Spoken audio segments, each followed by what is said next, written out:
Hello guys, welcome back to my channel. ఈరోజు కోటి సోమవారం కదా, సరే గుడికి వెళ్ళి దీపారాధన చేద్దామని అనుకున్నాను. ముందు ఇంట్లో దీపారాధన చేసేసి ఇంకా తులసమ్మ దగ్గర మా అమ్మాయి చేత చేపిస్తున్నాను అనమాట. నేర్పిస్తున్నాను ఇప్పుడే కొన్ని పూజలని తులసి దగ్గర నేర్పిస్తున్నాను అనమాట. ఫస్ట్ కంపల్సరీ ఏదో ఒకటి నేర్చుకోవాలి కాబట్టి పిల్లకి రోజు పొద్దున సాయంత్రం తనే చేస్తుంది అనమాట. తులసి కోట దగ్గర పూజ దాని చేత చేపించేస్తున్నాను. ఇంక ఇంట్లో పూజ అయితే నేను చేసేసి ఇంకా బయలుదేరిపోయాము దీపం పెట్టడానికి. చంద్రుడు చూడండి ఎంత బాగున్నాడో. ఇంకా పూజ చేసేసుకుని ఇంకా బయలుదేరిపోయాం. మా ఇంటి పక్క నుంచి కొంచెం దూరమే అనమాట గుడి. ఉసిరి దీపాలు అలాగే 365 ఒత్తులు తీసేసుకుని ఇంకా అక్కడ అంతా ముగ్గు అవన్నీ వేసేసి శుభ్రం చేసేసుకుని ఇంకా అక్కడ దీపం అయితే రెడీ చేస్తున్నాను. శివుడి గుడి లోపలే అనమాట. ఇలా స్టాండ్లు ఏర్పాటు చేశారు అందరికీ. ఇంకా అలా ఏర్పాటు చేసిన దగ్గర ఇంకా ముగ్గు అవన్నీ వేసేసుకొని ఇంకా దీపం అయితే చిన్న గణపతిని చేసుకున్నాను అనమాట. ఫస్ట్ గణపతి పూజ చేయాలి కాబట్టి కంపల్సరీగా చిన్న గణపతిని పూజను అయితే చేసేసుకుని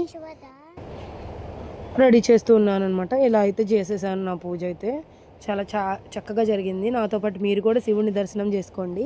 ఇంకా అలా కూర్చుని కాసేపు లింగాష్టకమును బిల్వాష్టకం చదువుకున్న తర్వాత ఇంకా గుడి అంతా చాలా హడావిడిగా ఉందన్నమాట ఈరోజు. ఎందుకంటే కోటి సోమవారాలు కాబట్టి ఇంకా మా అమ్మ అయితే వెళ్ళిపోదామని ఉంటుంది. ఇంకా వెళ్ళిపోయాం ఇంటికి. ఈరోజు మినీ వ్లాగ్ అయితే ఇదే. Bye bye.